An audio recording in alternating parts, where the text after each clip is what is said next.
একটা বাস্তব কথা কি জানো সখীরা? হ্যাঁ গো বলি, এই দুনিয়া এই জগতে না ভালো খারাপ বলে কিছু নেই বস, বুঝলে?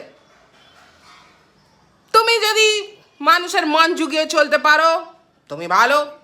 তুমি যদি তার কোনো এক পার্সনের, কোনো এক ব্যক্তির মনের মতন হতে পারো, সে যদি বলে "এই, আজকে উত্তর দিকে সূর্য উঠেছে", তুমি বলবে হ্যাঁ ঠিক বাবা, ঠিক বলেছ।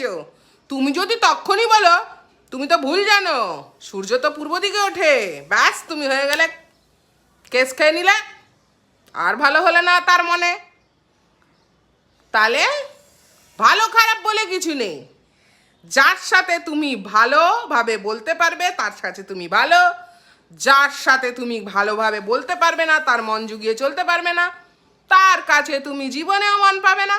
তাই বাস, চেষ্টা করা বৃথা, চেষ্টা করা বৃথা। অন্যকে ভালো রাখতে গিয়ে নিজে তো মিথ্যেবাদী হতে পারবো না, মন জুগিয়ে চলতে পারবো না ভাই, বুঝলে কি না? তাই নিজের মতন বাঁচতে হবে, তাই কি না? ঠিক বলছি কি না?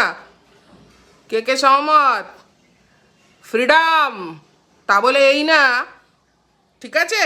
ফ্রিডম মানে এই না, বুঝে নিয়েছো নিশ্চয়ই, বাট মনের দিক দিয়ে ফ্রিডম।